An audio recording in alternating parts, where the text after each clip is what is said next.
No ar, o Observatório do Terceiro Setor, que traz a você as principais novidades do universo das fundações e organizações do terceiro setor. Em nosso programa, você vai poder acompanhar o trabalho das entidades e conhecer os personagens que constroem uma nova proposta de cidadania e cooperação entre sociedade, pessoas, governo e iniciativa privada. O Observatório do Terceiro Setor está começando.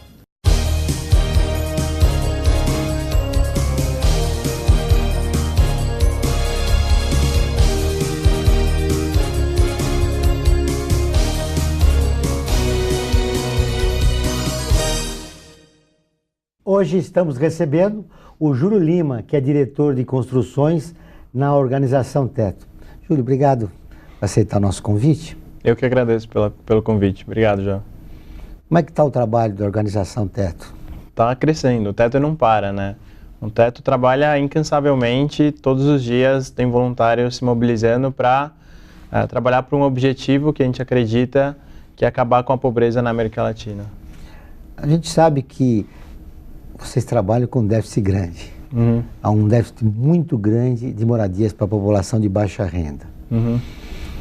Como é que está o trabalho de vocês para esse ano?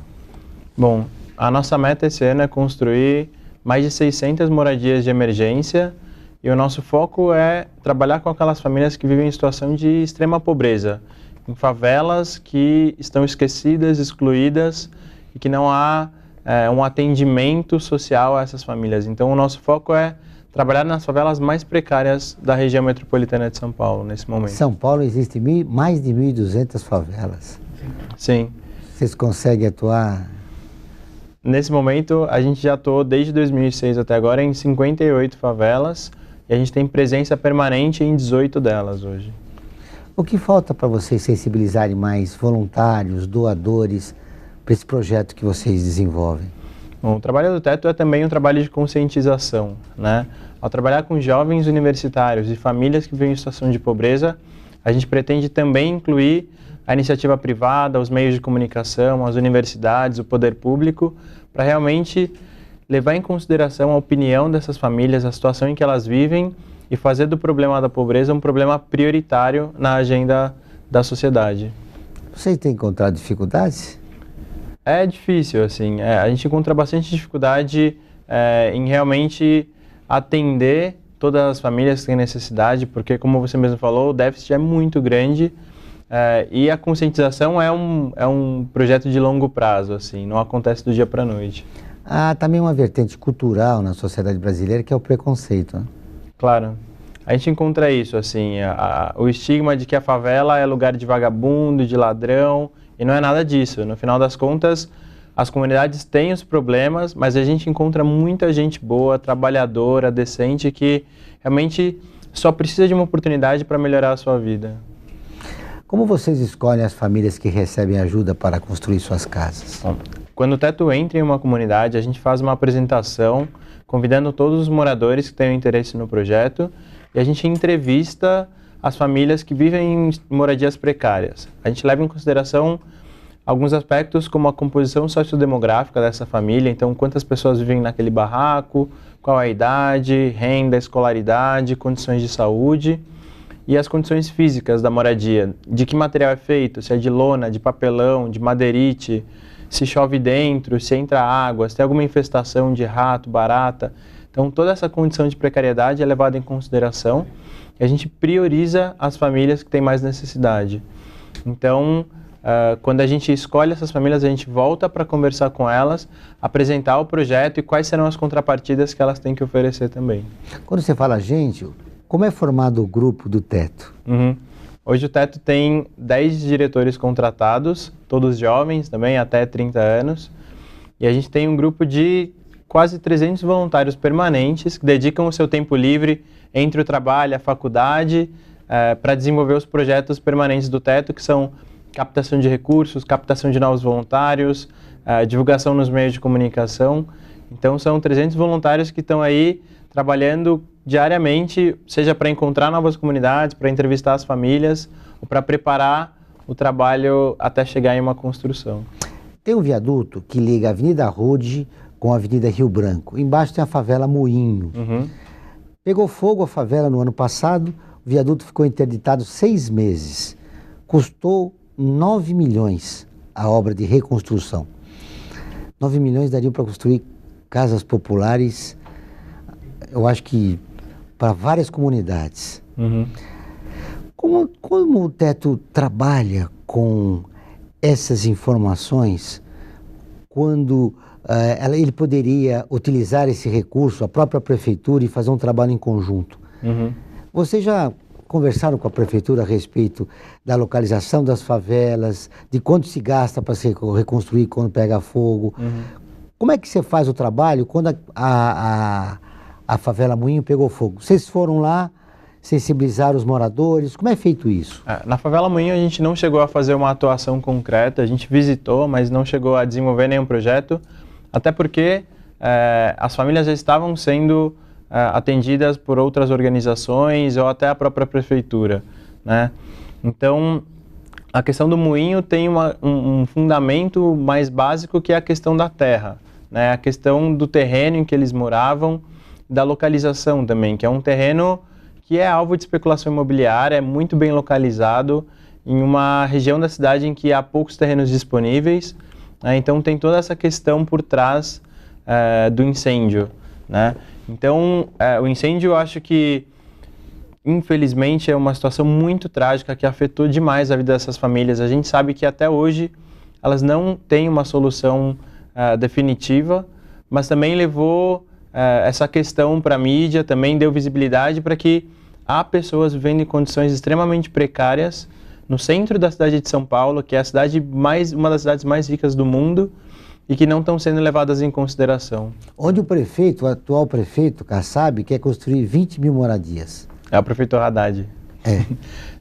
Sim, o déficit habitacional da cidade de São Paulo poderia ser sanado se fossem remanejadas os imóveis disponíveis que existem na cidade, que existem no centro da cidade. Assim. Então, esse déficit poderia ser sanado com a disponibilidade de imóveis que existem aí.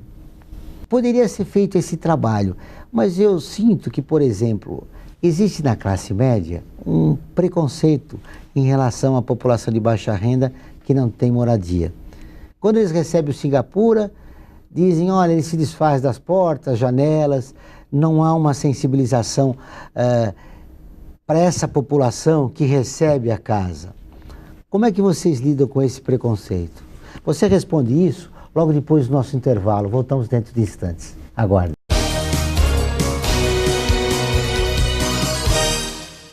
Fundada em 1964, a Fundação Carlos Chagas foi a primeira a unificar as provas de vestibulares de medicina. Atualmente é especializada em concursos, incluindo os públicos. Entre suas funções estão desenvolver as questões das provas, produzi-las, diversificar a matriz por aluno, distribuir com segurança, aplicar a prova, corrigir e fornecer o resultado. Atende cerca de 1 milhão de candidatos por ano.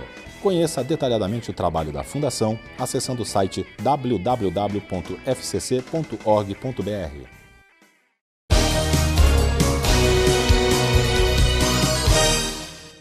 Estamos de volta no Observatório do Terceiro Setor. Nosso convidado de hoje é o Júlio Lima, diretor de construções na organização Teto. Júlio, no bloco anterior, nós perguntávamos se o prefeito Fernando Haddad vai conseguir construir 20 mil moradias no centro de São Paulo, naquela região da Cracolândia. Bom, espera-se que o problema de moradia no centro da cidade seja resolvido. Assim, há condições para que isso seja feito, desde que se respeitem os interesses, né, principalmente dos moradores que possam viver aí. O grande problema da moradia e dos programas habitacionais hoje é que eles não levam em consideração a participação dos moradores que vão viver nessas casas, nesses edifícios futuramente. Ou seja, nós temos um problema grave de exercício de cidadania. Exatamente.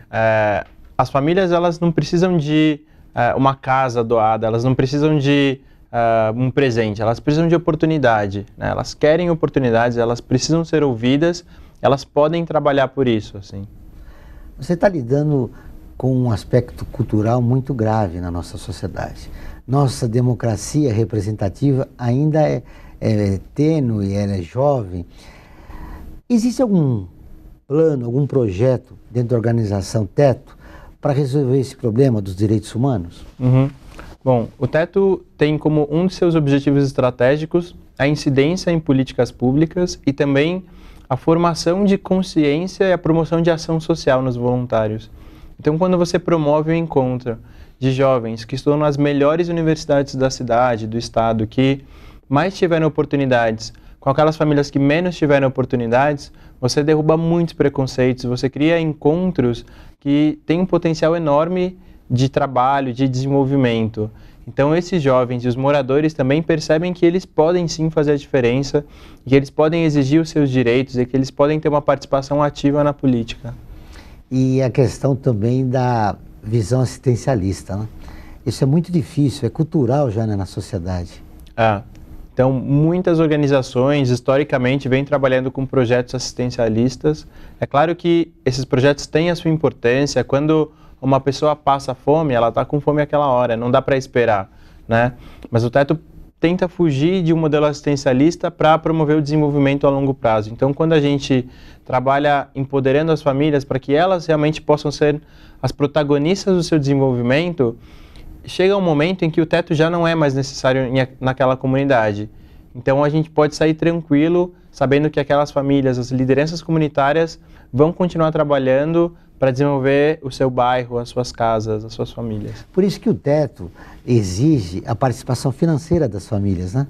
Exatamente. As famílias que recebem uma moradia de emergência contribuem com uma doação de R$150 de uma casa de emergência que tem um valor total de R$4.000. Então, essa contribuição faz com que eles se esforcem também, né? Porque R$150 é um valor que realmente faz a diferença no final do mês. Então, esse esforço faz com que a família também procure alternativas, procure um bico, procure um trabalho para, ou economize no seu orçamento para poder fazer essa contribuição, né? Esse esforço realmente faz diferença no valor que a família vai dar para casa. Nossa, é quase 30% do salário mínimo, né? É um valor expressivo para a população de baixa renda. Claro. Como é que essas famílias respondem a esse dado que o Teto exige? Bom, eu acho que elas entendem, né? A gente trabalha em muitas favelas em que as famílias já estão em uma situação de desilusão, porque o poder público chegou ali, prometeu alguma coisa e não cumpriu. Em época de eleição vai o candidato, promete alguma coisa, entrega uma cesta básica, nunca mais volta. Outras organizações que vão, prometem e nunca cumprem. A gente, quando chega em alguma comunidade nova, a gente percebe que esse cenário existe. Então, em um primeiro momento, tem aquele comportamento de desconfiança, e a gente compreende, a gente entende. Mas depois da primeira construção, quando as famílias veem as casas de emergências prontas, construídas, bonitinhas ali, elas já criam um vínculo de comprometimento, de trabalho. Hoje a gente tem moradores de comunidades que são voluntários com a gente, que construíram a sua própria casa, a casa do vizinho, a casa em outra comunidade também. Então é realmente a promoção da cidadania através do voluntariado. E o resgate da autoestima, né, dessas famílias. Sem dúvida. Morar em uma casa em que não chove dentro, em que uma mãe pode sair para trabalhar e quando ela voltar à noite os filhos vão estar seguros ali dentro, realmente é uma tranquilidade a mais para que ela possa pensar em outras questões, em se desenvolver no trabalho, em buscar resolver outros problemas que ela enfrentava também. E a autoestima, sem dúvida, assim, a experiência de participação com os voluntários e com as famílias é muito marcante, assim, para os dois lados. O Teto pretende ampliar os seus projetos? Sim. Agora, em abril, a gente está começando uma iniciativa para abrir um escritório permanente no Rio de Janeiro, né? Então, todo o trabalho que a gente vem desenvolvendo aqui na Grande São Paulo desde 2006 vai ser desenvolvido também no Rio, né? E aqui em São Paulo a gente está começando a nossa expansão regional também, saindo um pouco da região metropolitana.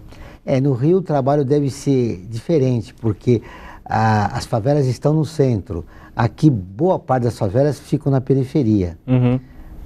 No Rio também tem essas favelas no centro, que também são um pouco mais desenvolvidas, né, que tem um pouco mais de recursos, e tem as favelas da periferia do Rio, da Zona Oeste, da Baixada Fluminense, que são muito esquecidas também. Então, quando você pensa nas favelas do Rio, a favela que aparece na novela é aquela favela da Zona Sul, né? Mas existem favelas muito precárias que também estão esquecidas. Esse é o público-alvo do teto. Exatamente. O teto recebe ajuda governamental? Não, o teto hoje não tem investimento do poder público, né? O financiamento integral do teto vem da iniciativa privada, de empresas e também de pessoas físicas que acreditam em nosso trabalho. Quantas famílias são atendidas pelo teto atualmente? Desde 2006 a gente construiu até agora 1.309 casas de emergência. Nós vamos para o intervalo e voltamos dentro de instantes. Aguardem.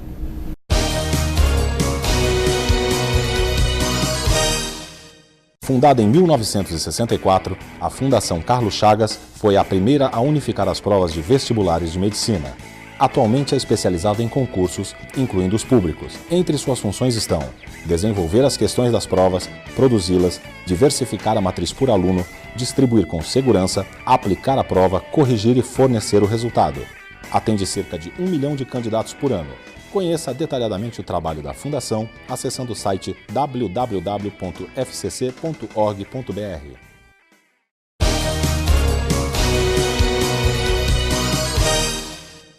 Estamos de volta no Observatório do Terceiro Setor. Para esse bloco final, eu gostaria de fazer uma outra pergunta a respeito do voluntariado e a respeito do recurso. Já vocês não recebem ajuda governamental, só com recursos de doações? Isso, doações de pessoas físicas ou empresas privadas. E em relação ao voluntariado, Júlio, como é esse trabalho? Você, por exemplo, quando você chegou no teto? Eu cheguei no teto em janeiro de 2009, faz um pouquinho mais de 4 anos. Eu estava terminando a faculdade e estava procurando alguma coisa, alguma ação social em que eu pudesse me dedicar, em que eu pudesse ajudar. Na internet, no buscador, encontrei o teto, uma reportagem na época São Paulo. Mandei um e-mail perguntando como eu poderia ajudar, como eu poderia participar. No final de semana seguinte, eu encontrei o pessoal no metrô e já fui para a favela, uma favela que se chama Anita Garibaldi, que fica lá em Guarulhos. E foi uma experiência incrível, assim. Foram alguns dias em que eu realmente conheci uma realidade que eu nunca tinha tido contato antes e que me fez refletir, que me fez questionar muito os meus valores. E eu realmente percebi que eu poderia ajudar as famílias vivendo naquela situação. E a partir daí eu nunca mais saí do teto. Assim. Porque você veja, o universitário médio, quando sai da faculdade, está pensando em entrar no mercado de trabalho, qual será o seu primeiro emprego, já que ele já saiu do estágio. No seu caso, foi uma preocupação social. Isso não é comum, né, no meio universitário. Nessa época eu já trabalhava, né? Eu já trabalhava na minha área, já estava contratado. Você é arquiteto? Não, eu me formei em informática. Informática? Sei. E não é comum no meio universitário. Quando a gente começou o teto aqui no Brasil, a gente encontrava alguma resistência. Muitas pessoas falavam, não, desiste, porque no Brasil o universitário não quer saber de nada, assim. E hoje a gente tem fila de espera para as nossas atividades. Então a gente realmente provou que o universitário quer sim trabalhar, ele quer ser voluntário, quer fazer alguma coisa útil com o seu conhecimento, além do seu desenvolvimento de carreira, estar no mercado de trabalho, isso é muito importante, mas a gente também percebe que voluntários que trabalharam no teto, que trabalharam com alguma família, que entraram em uma favela, realmente passaram a questionar qual o seu papel como universitário, qual o seu papel como cidadão, e muita gente deu um novo enfoque para a sua carreira. Assim. Isso é importante, né? O universitário formado ter essa experiência. Claro. Jovens estudantes ou formados também, assim. A gente encontra um cenário em que os jovens hoje são estrangeiros no seu próprio país, né? Que vivem dentro de uma bolha, que conhecem o seu condomínio, a sua universidade, a academia, e a 20 minutos da casa dele tem uma favela extremamente precária, com um córrego aberto no meio, com crianças em situação de abandono, e ele pode fazer a diferença, né? Ele pode trabalhar com essas famílias, com o conhecimento que ele tem, com as habilidades que ele tem, o acesso às redes que ele tem, podem ajudar a mudar essa situação. Formado em informática, graduado em informática, diretor de construções do teto, esse trabalho ocupa todo o seu tempo? Como é o seu dia a dia? Hoje eu sou contratado pelo teto, ocupa todo o meu tempo, inclusive os finais de semana. Mas eu fui voluntário durante 2 anos e meio. De 2009 a 2011 eu fui voluntário do Teto, coordenando algumas equipes. E em 2011 eu tomei a decisão de deixar o meu trabalho para me dedicar integralmente ao Teto. Ou seja, como voluntário, manifestando o seu idealismo, você ainda abriu um mercado de trabalho fazendo o que gosta. Claro, as experiências que eu passo no Teto e as famílias que eu conheço, os voluntários com quem eu trabalho, realmente agregam muito para a minha experiência de vida, mas de alguma forma para a minha experiência profissional também. Voltando a falar do voluntariado, o número é expressivo de estudantes universitários que são sensibilizados e aceitam fazer esse trabalho? Sim. Hoje no Brasil o Teto já trabalhou com mais de 17 mil voluntários. Na América Latina já são mais de 550 mil. Em que país da América Latina o Teto teve mais sucesso até agora? Bom, o Teto começou no Chile em 1997. Sem dúvida é o país que está mais avançado, já são 16 anos de trabalho. Então hoje com certeza o Teto é uma das organizações mais conhecidas no Chile. A gente já trabalhou com muitas famílias, a gente desenvolve um plano de desenvolvimento social de longo prazo. E lá no Chile a gente já trabalhou com mais de 3 mil famílias em moradias definitivas também. Quando você fala um projeto a longo prazo, a primeira etapa é sensibilizar a família de baixa renda, fazê-la participar do projeto, construindo uma casa no valor de R$4.000. A segunda etapa do projeto, qual seria? A segunda etapa se chama habilitação social e vai começar agora em abril, aqui na Grande São Paulo. A gente contratou um novo diretor que veio lá da Argentina, com a experiência de habilitação social que ele tinha, para que a gente possa trabalhar permanentemente nas comunidades com planos que possam resolver os problemas daquela comunidade. Então a gente senta com as famílias, com os moradores interessados e identifica quais são os principais problemas daquela região. A infraestrutura, se a água, luz, saneamento básico. E também questões sociais, se as crianças têm um espaço para brincar, se escolas, postos de saúde. Se as famílias têm capacitação para gerar renda. Então a gente identifica esses problemas em potencial, mobiliza voluntários e mobiliza redes, outros atores que possam trabalhar todos os finais de semana nessas comunidades para gerar soluções. Então a gente tem alguns planos que podem ser planos de educação, que são reforço escolar para jovens, adultos, crianças, podem ser planos de saúde comunitária, planos de microcrédito, capacitação em ofícios para geração de renda, como padaria, costura, elétrica, marcenaria. Pode ser planos para trabalhar a regularização fundiária daquele terreno, daquela área em que as famílias vivem, a construção de espaços comunitários, parquinhos, praças, né? Então, a partir do que as famílias identificam como problema, a gente promove uma mobilização para resolvê-los. Então o Teto não chega com uma solução pronta, com o que a gente acha que é correto, a gente escuta. Eu acho que isso é muito importante. Na verdade, vocês constroem com a comunidade as soluções que elas identificam. Exatamente.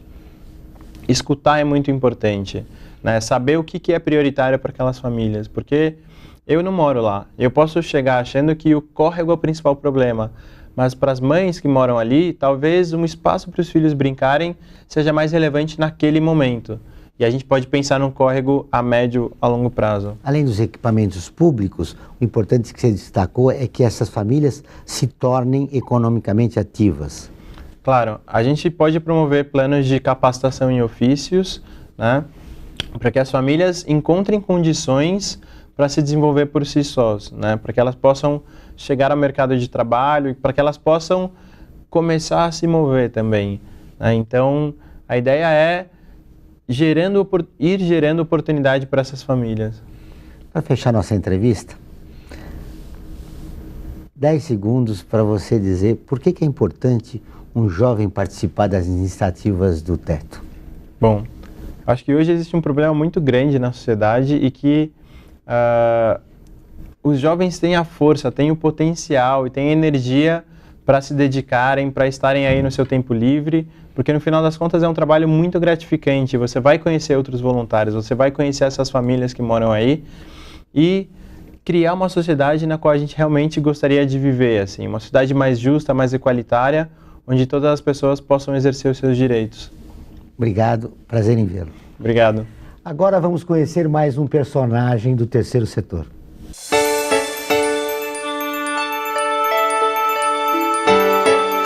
Eu comecei no terceiro setor porque eu queria disponibilizar um pouquinho do meu tempo e energia por uma causa nobre, algo que fizesse a diferença.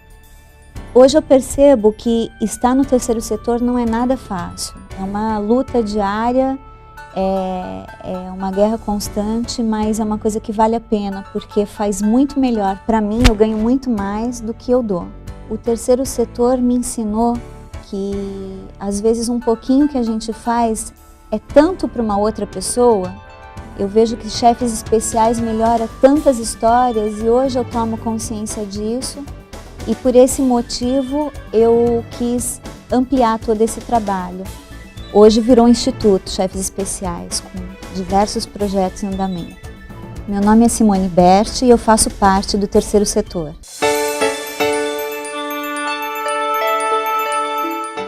Júlio, para fechar nossa entrevista, você deixa o endereço, um contato para o jovem que deseje participar dos projetos da organização Teto.